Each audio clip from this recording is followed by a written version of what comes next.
Greetings, everyone. I'm John Handy, Communications Director for the House Republican Caucus, and I'd like to welcome you to our Republican Media Availability. With us today on the House side are House Republican Leader J.T. Wilcox from the 2nd Legislative District and Representative Gina Mossbrucker from the 14th Legislative District. And she is also a Caucus Vice Chair and Ranking Republican on the House Public Safety Committee. And from the Senate, we have Senate Republican Leader John Braun of the 20th Legislative District and Senator Judy Warnick of the 13th Legislative District. And Judy is also a Caucus Vice Chair and Ranking Republican on the Senate Agriculture, Water, Natural Resources, and Parks Committee. And with that, I will turn it over to Representative Mossbrucker for some opening remarks. Thank you very much, John. And I think that what we wanted to address today, or at least start with, and then of course answer your questions, was State v. Blake. This ruling came out on the 25th of February at 8:32 in the morning and created a 60-page ruling, which we feel like will have really high risk to public safety due to the outcome and the fallout of this legislation. So what House Republicans did is we've been working on a package of bills to present in response to that. So I'll briefly run through those bills, and then I'm sure we're happy to answer any questions on any topics you have today. So the first thing that we thought about was due process, and we wanted to add knowingly back into the statute. It's a simple fix. It's a one-word fix. And basically it says it's unlawful for any person to possess a controlled substance without a valid prescription. And all we're asking is to put that one word back in there and make sure that it's knowingly to possess. So that Representative Jesse Young is going to carry that for us. And he's been doing an excellent job on that on House Bill 1560. The second fix that we came up with in response was by Representative Brad Clippert, and we want to be able to look at local jurisdictions to make decisions regarding that. So it removes state preemption in order to related to the possession offenses. So if Seattle wants to have it okay for simple possession to be taken out and invalid, then we want to make sure that maybe a small town like mine in Eastern Washington can pass ordinances, enact ordinances to make sure that that's not the case here. We have grave concerns about that being blanketed across the state of Washington. That will, he'll be pushing that forward, and he's doing a great job on 1562. The third fix we came up with had to do with what we learned in a bill, House Bill 1499 from Lauren Davis, Democrat. She had a very large bill, and parts of it were excellent. We were absolutely in support of it, but there was enough of it in it that we ended up having to vote no. We took those pieces with her consent, and we've been working with her, and created House Bill 1558. Representative Dan Griffey is going to be carrying that, and it looks at ways to promote recovery. So I think there's not one person in the legislature who doesn't want to get help for those who are addicted to substance abuse. But what this does is it sets up the behavioral health systems in order to be able to do that, because we would argue there's not enough infrastructure to take care of those who are suffering today. So it adds law enforcement training to give officers the chance to learn how to interact with someone who's maybe under the influence of heroin or meth or fentanyl, which are allowed for simple possession under State v. Blake. It also looks at low barrier recovery systems to make sure that we can reach those who need help the most. And also it'll make sure that it addresses aftercare, which Representative Davis did a great job of educating us on how important it is to do that wraparound service. Not just put them in treatment, but to make sure that they have a path out where they can stay in a healthy state of mind. Also, it looks at an advisory committee in that one, and so Dan Griffey is going to be carrying that for us.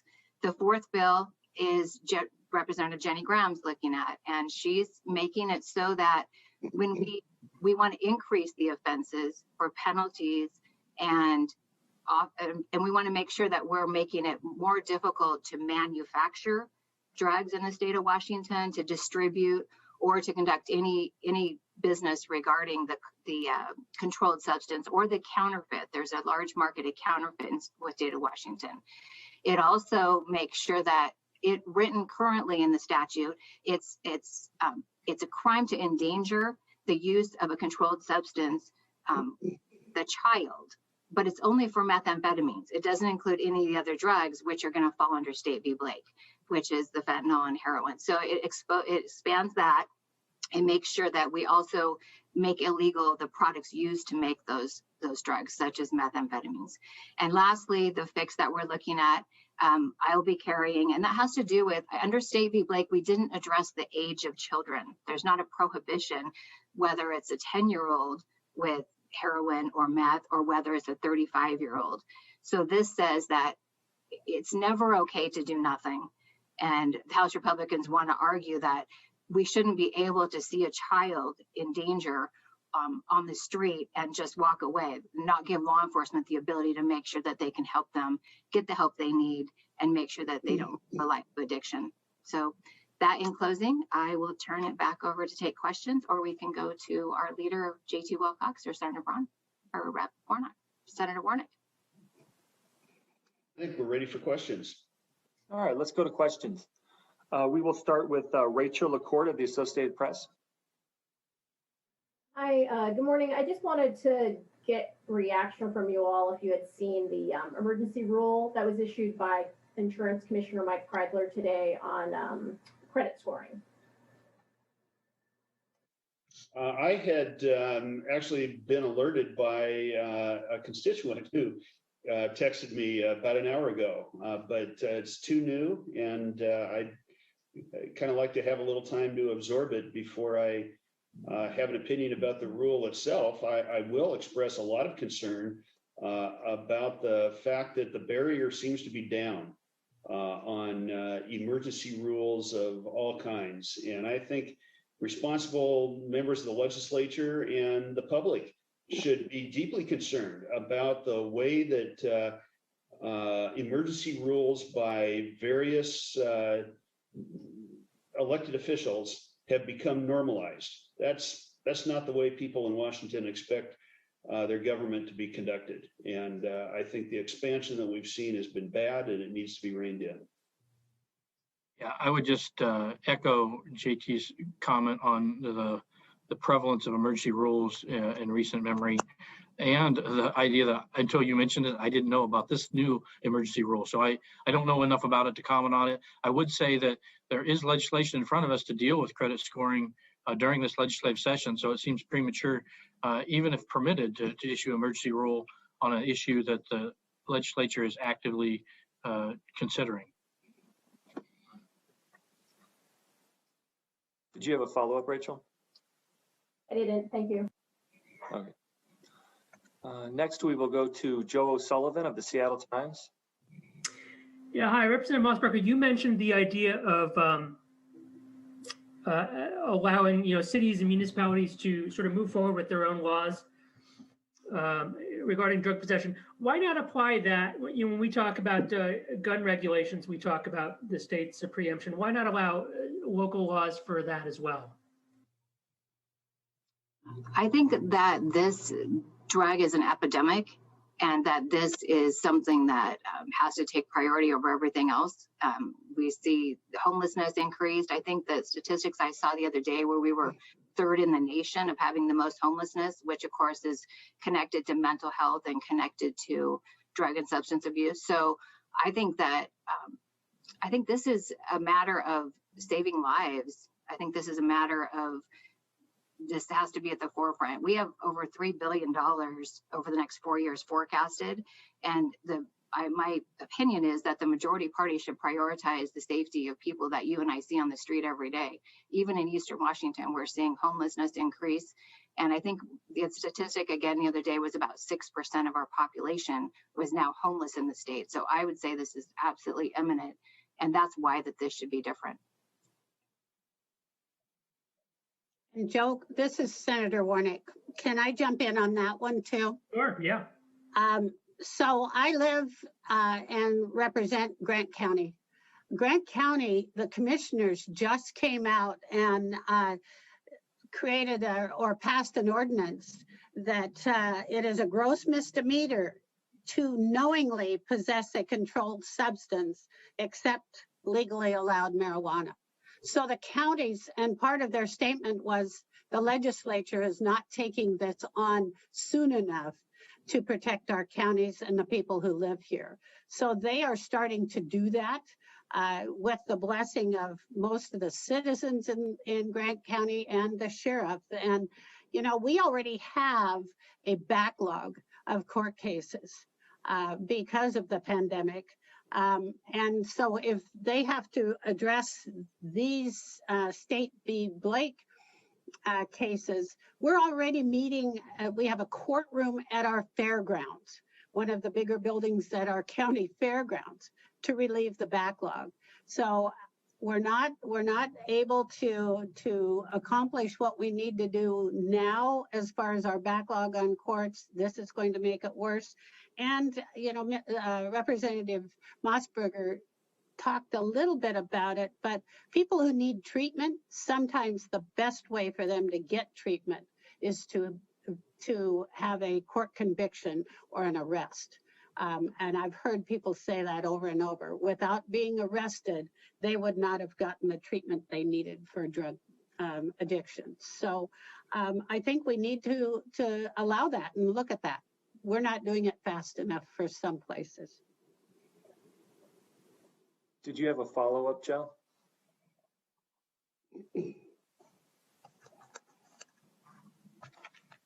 No, that's Joe, fine. did you have a, oh, I'm sorry, go ahead.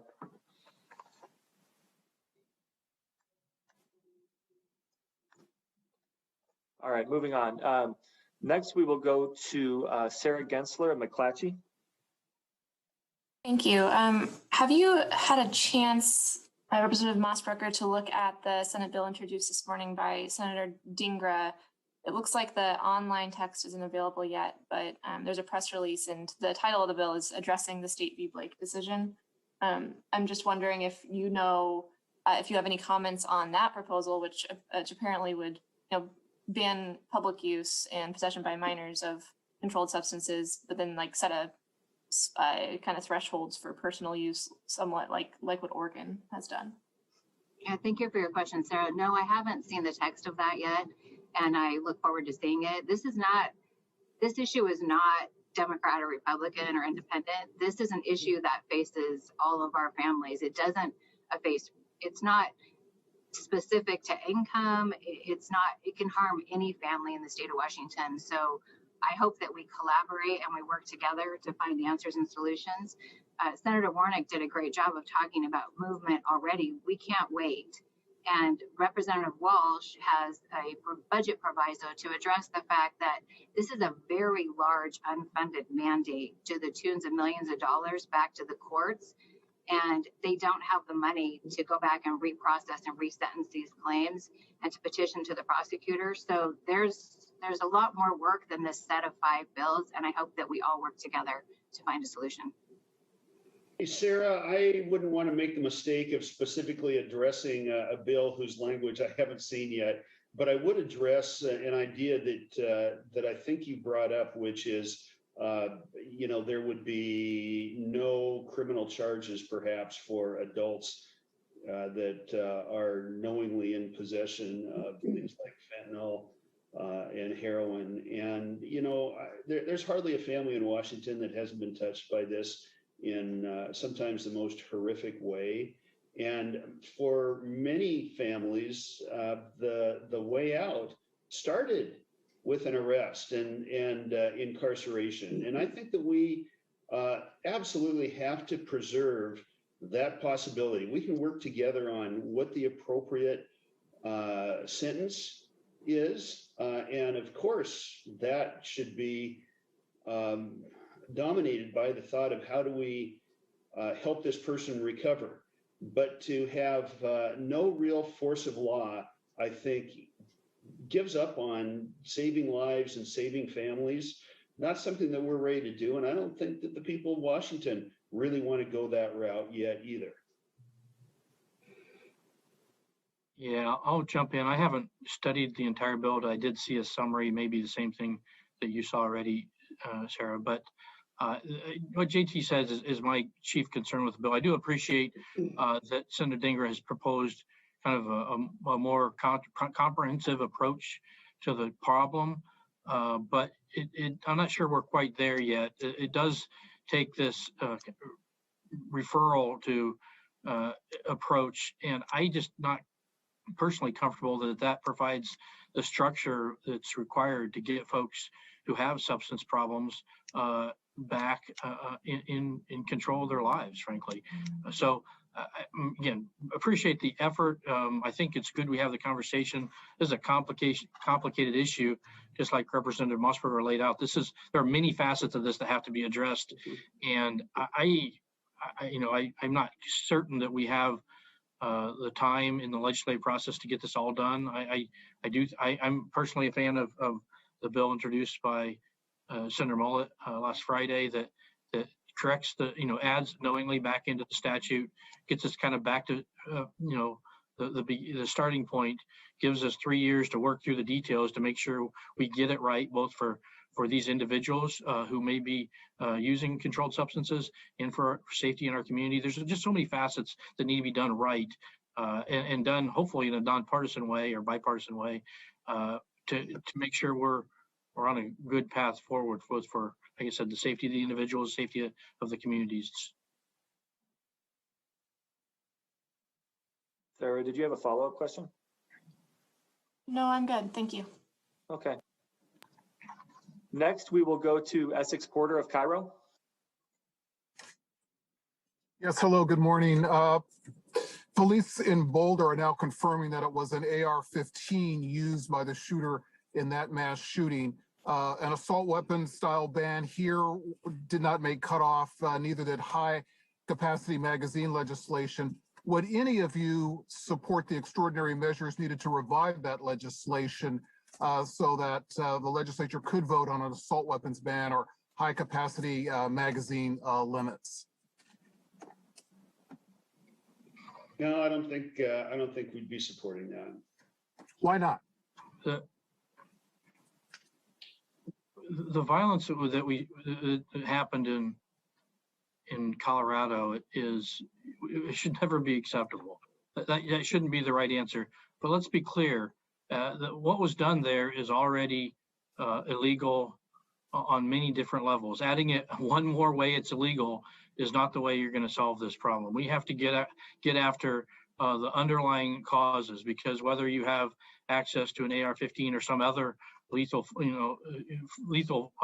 weapon, if you don't get after the underlying mental health issues, we've talked a lot about that, get after some of the issues I think that have been exacerbated by the pandemic we've experienced over the last year, in the isolation and the restrictions. And that's not to say they aren't in many cases necessary, but it makes it really hard to address these problems and to recognize them and get folks the help they need. So I don't see where jumping on this as yet another reason to make one more thing illegal fixes the underlying problem. It is unacceptable what's happening. I think everybody can agree with that. But the answer is not so simple as make one more law.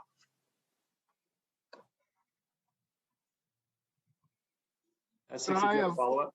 Okay. Yes, if I could follow up, Joe had the question about local preemption, and it seemed to be okay as applied to the drug statute.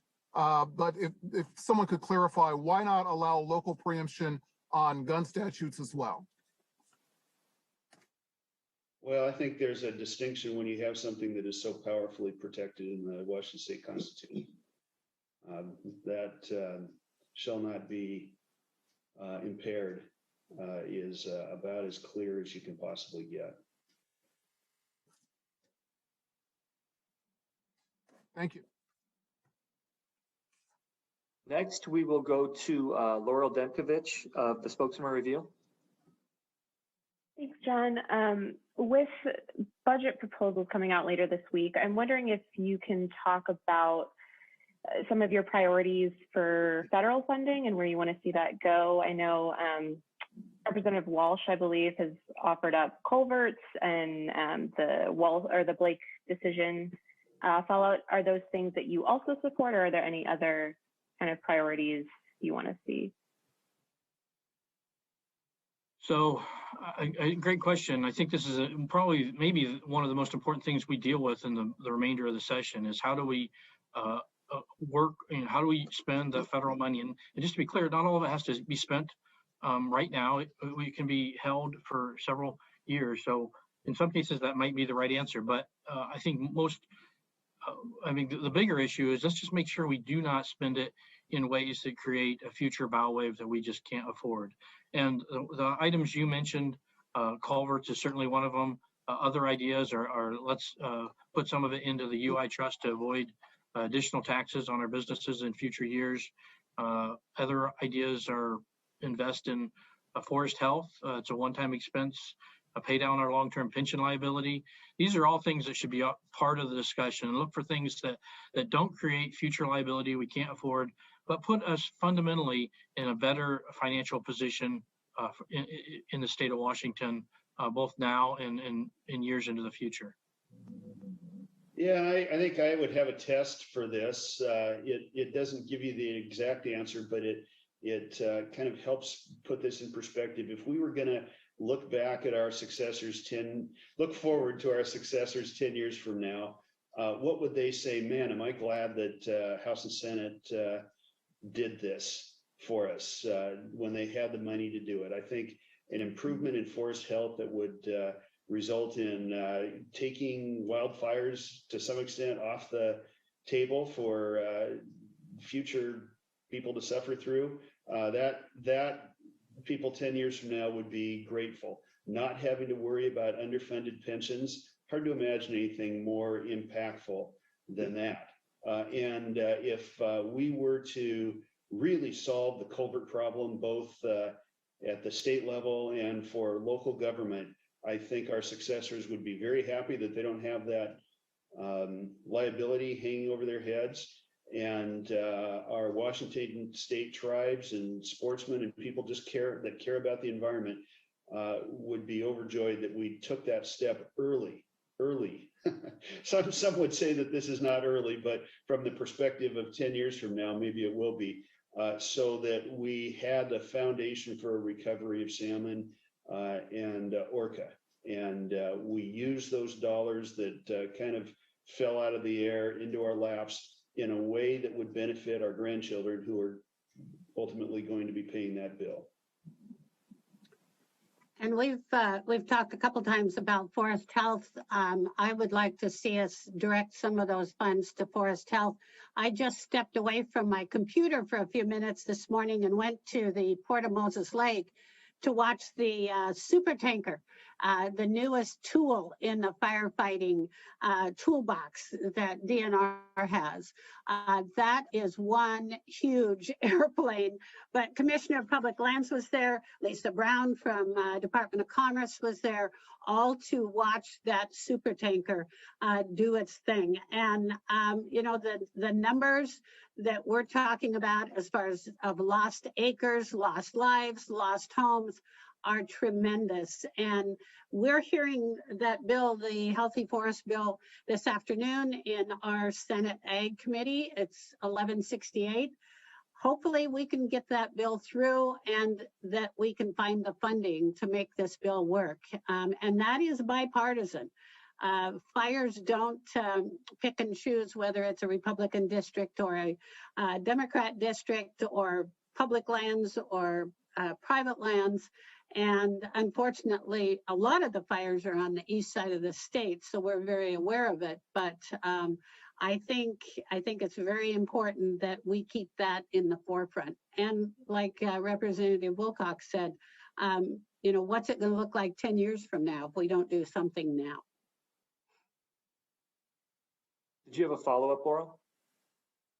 Just briefly, Senator Braun, you mentioned that some of this money doesn't need to be spent right away. So do you want to see some of it, I guess, kind of saved for future budget cycles, or do you want to use most of it now, or what are your thoughts on that?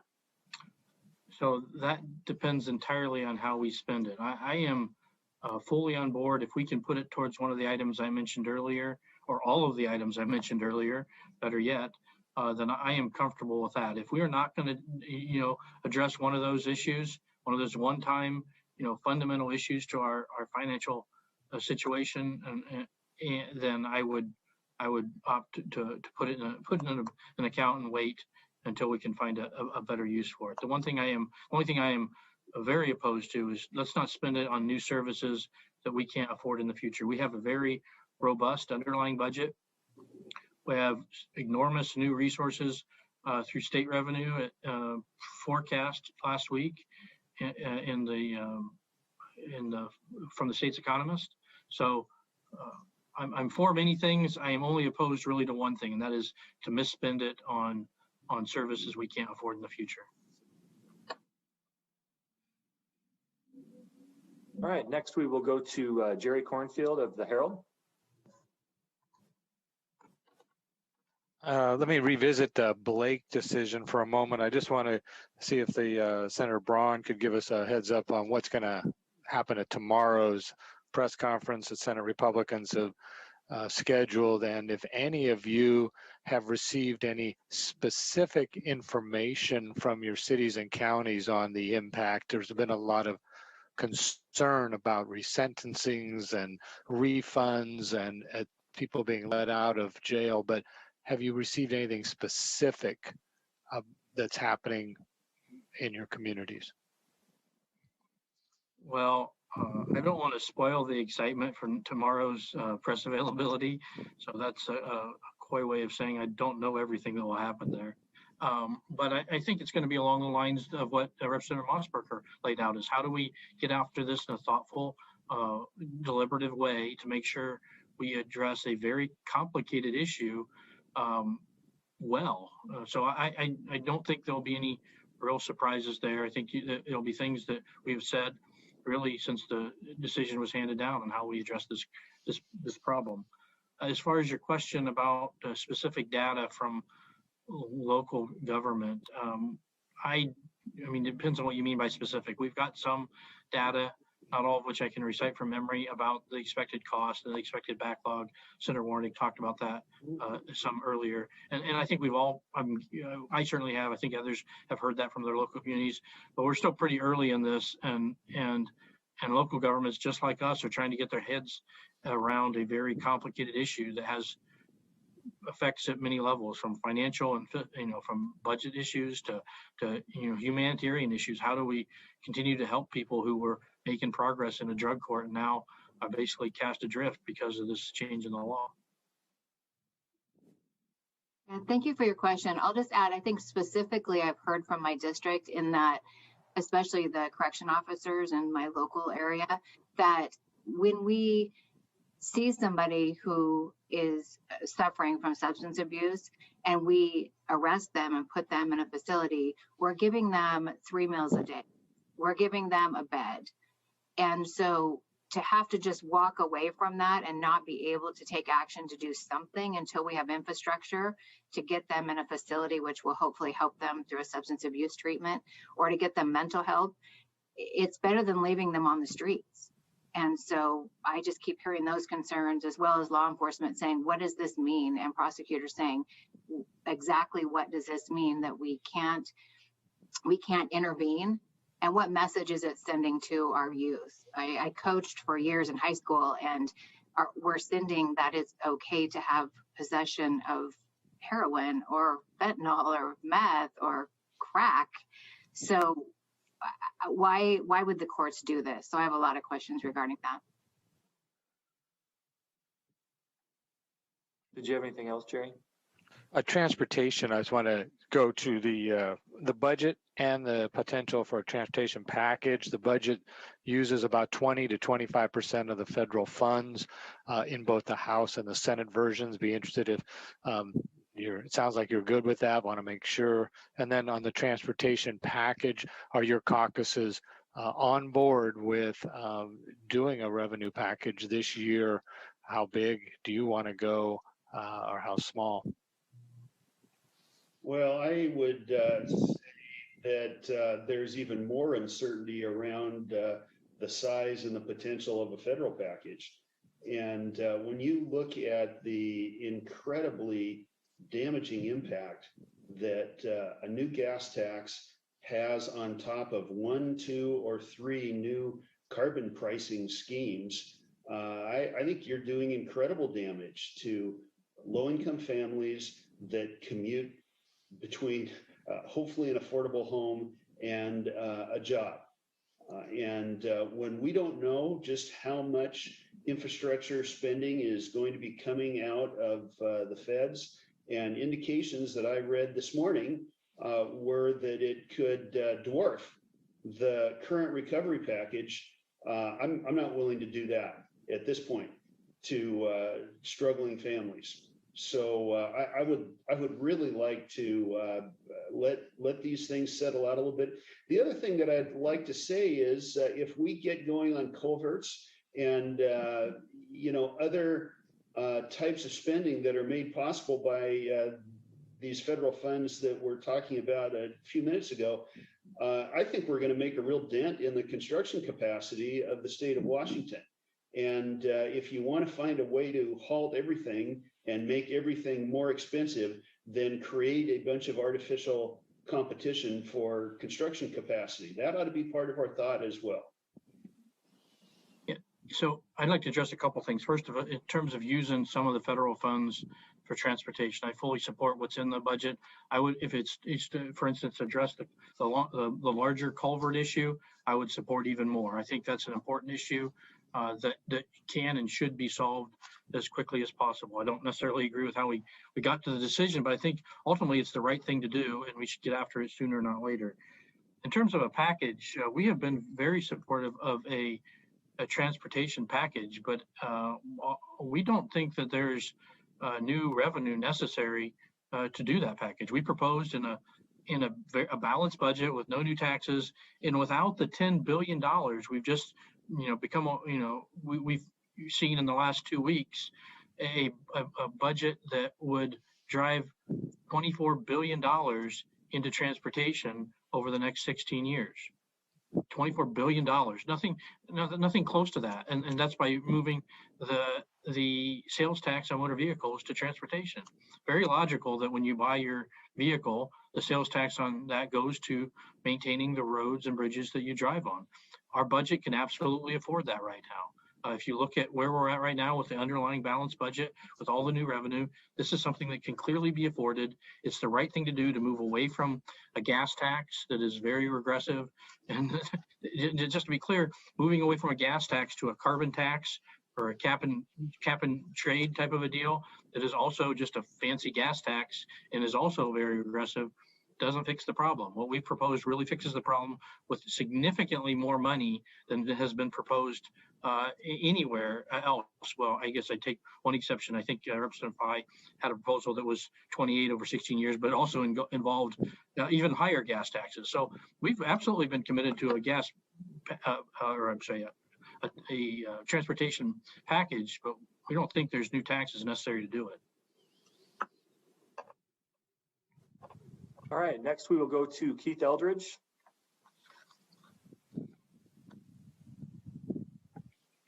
Hi, thanks for taking the question. A growing number of states are opening up vaccinations right now. Texas is the latest to do it, joining Ohio, Michigan, Connecticut, and Utah. Would you be in favor of the governor opening up vaccinations to everybody much earlier than the May 1st deadline?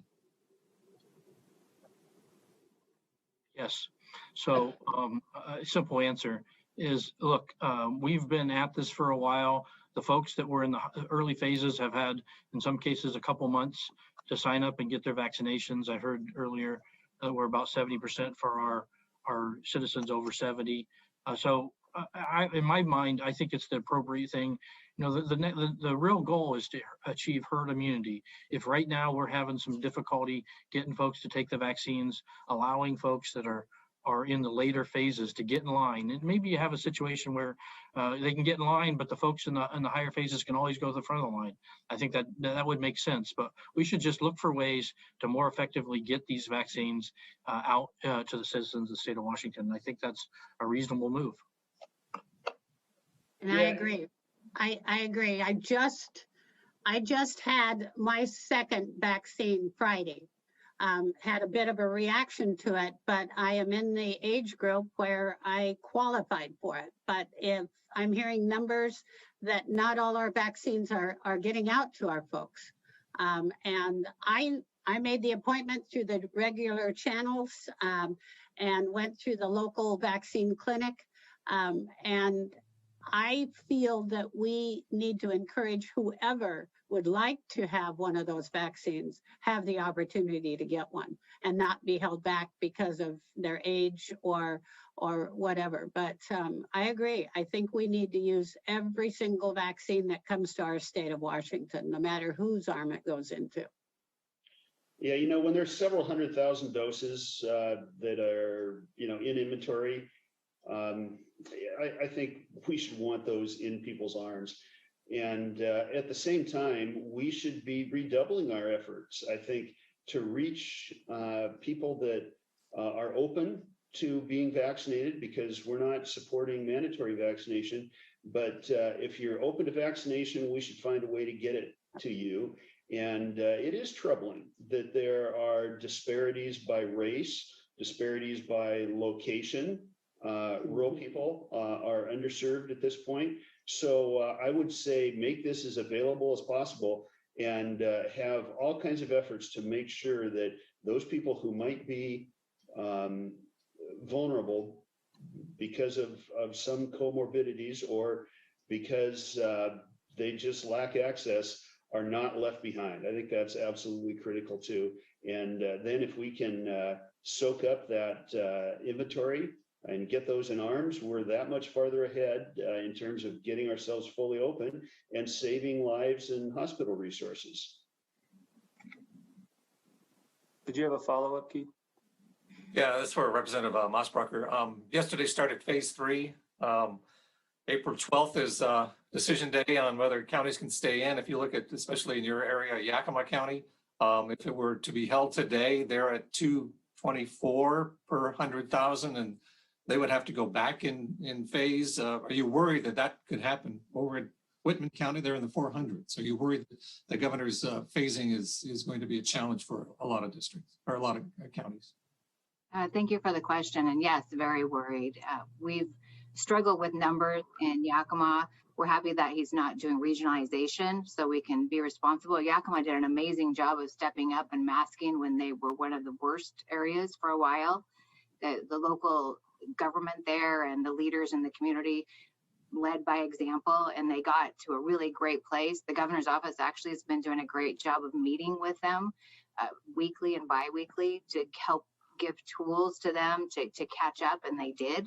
They did a great job. So once again, Yakima's really been hit hard for numerous reasons, and we have to do everything we can to build those businesses back. I don't know the latest number of how many businesses we've lost, but it's extraordinary, and it's very heartbreaking because many of those businesses can't afford to come back, or they didn't qualify for some of the dollars that were from the federal government to help lend a hand. So watching that closely, but you have a really core group of people in Yakima that are leaders in the area that are amazing, locals that live there. So just hopeful. All right, we have time for one more question. That will go to Jeff Pogula of Como Radio. Yes, excuse me. Back to the issue of Blake, I guess for a refresher for any of our listeners, what remains to be done on any of these bills? Because you've got a number of them that have been issued or introduced, but so many deadlines have passed. What can you actually get done before the end of the session? Thank you. That's an excellent question. We're trying to see, we've seen bills go through the legislature at extraordinary speeds, and we've seen them bypass financial committees. So we're just hopeful that this will rise to the priorities of the majority party and that they'll take this into consideration to help those who are struggling, as well as the local law enforcement agencies, the courts. You've heard the fallout of State v. Blake, which I think was a surprise to most people, is really has to be an eminent concern. We have to look at this because instantly we're in a state of position where we could have more people addicted. We could have the ability to pull people out of a place where they are safe, where they're possibly in a substance abuse program, and let them go. Example, unfortunately, is I have a constituent who has a son. He's been suffering with addiction for 3 years. And he's overdosed 3 times in that time. The latest one, she sat by his bed for 2 weeks, not knowing if he was going to live or not. He's in his 20s. And she called me when this ruling came out a day after and said, this can't be true, that his friends, which were incarcerated for drug possession, were getting out. And she said they were calling her son, Jeremy, and saying, guess what? I'm out. I'm going back to the game. I can't wait to get back in the game. So she was in tears saying, here's these people that were his group of friends who were also using and supplying to him that are going to be back out again. And there's got to be a way to fix that. I had to tell her that it was true, that they will likely be let out into a system that's not there for them to get help. And again, remember, people have to want to get help. So even if we do have the structure in place, the behavioral health and the substance abuse structure, the whole system in place, and we have the money to do that, which we hope the majority party decides that's a priority, then we have to figure out how do we get that person who's addicted to want the help that they need to be healthy. And I don't have the answer to that, but we're looking for it. And this bill is these bills are all an attempt to figure out a path forward as soon as possible. Yeah. Do you have a follow-up, Jeff? Just briefly, in something to end on, Senator Braun, we're going to see that corduroy jacket on the Senate floor before the end of the session. Let the suspense build for a while. It was just a teaser. You never know what might happen. We're going to have with some hard feelings, though, because he compared that to my jacket. Nothing compares to that jacket, so I apologize if I gave offense. So, hey, one thing I just want to follow up on the comments from Representative Mossberger. The simple answer is we absolutely can address this State v. Blake decision in the time we have left. There are rules, but I think if there's political will, and I believe there should be, we can waive the rules. We can work between chambers to make something happen. And whether it's a full comprehensive solution, which I'd like to see if we can figure it out, or something that at least gets us in a stable situation so we can think through it and work with our local partners to get this right for the long term. One way or the other, we can get this done if we're willing on both sides of the aisle. And I certainly believe we are on this side of the aisle. And in closing, I'd just like to offer the leaders some remarks, if you'd like. Representative Wilcox. Well, thank you, John. It seems like we really covered the waterfront today. I appreciate the good questions, and I'm just wishing that we were all in the same room. Can't wait for that to happen. Believe it or not, I miss all of you, and I hope it's mutual.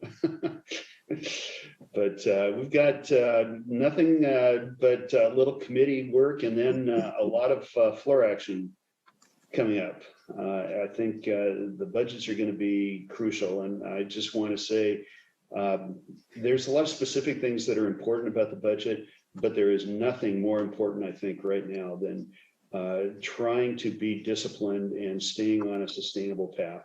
Because if the flood of federal dollars creates something that is unsustainable in the future, that will be the problem that dominates the next 5 years of legislative time.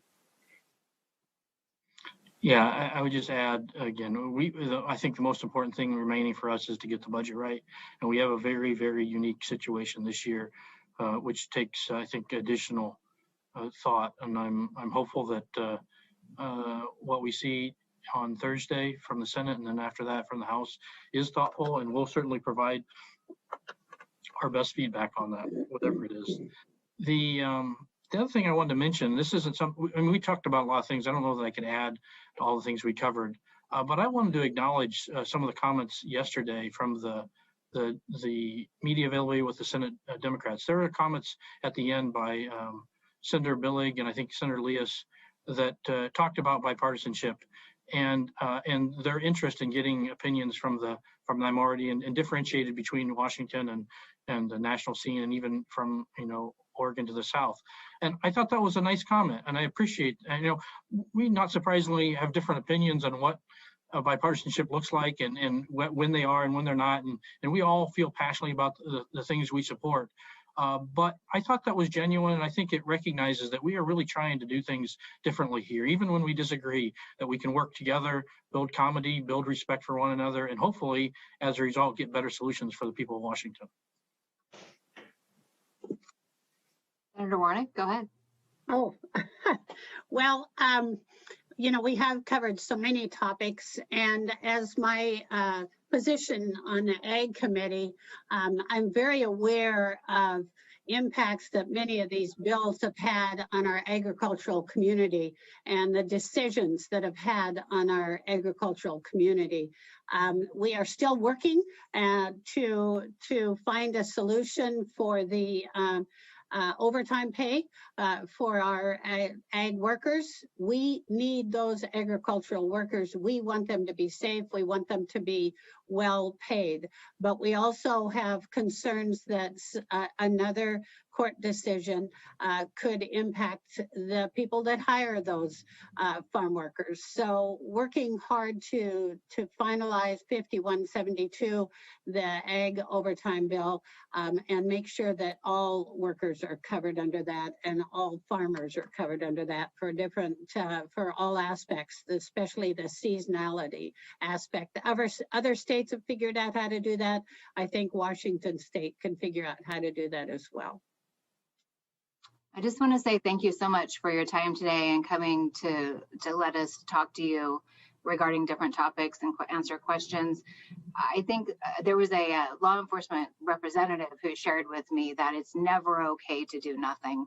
And State v. Blake asked you to do nothing. So it's a priority to make sure we find the balance, as Senator Braun talked about, with the community and with law enforcement, and trying to make sure, how do we find an answer to make sure that we respect rights, but at the same time, we keep people safe if they're not able to make themselves safe. And it's heartbreaking when you see people who are struggling with this addiction. So we're asking that it's a priority, and we're also reminding everyone that if we're not safe, then nothing else matters. Not the taxes that we do, not ag, not economic development.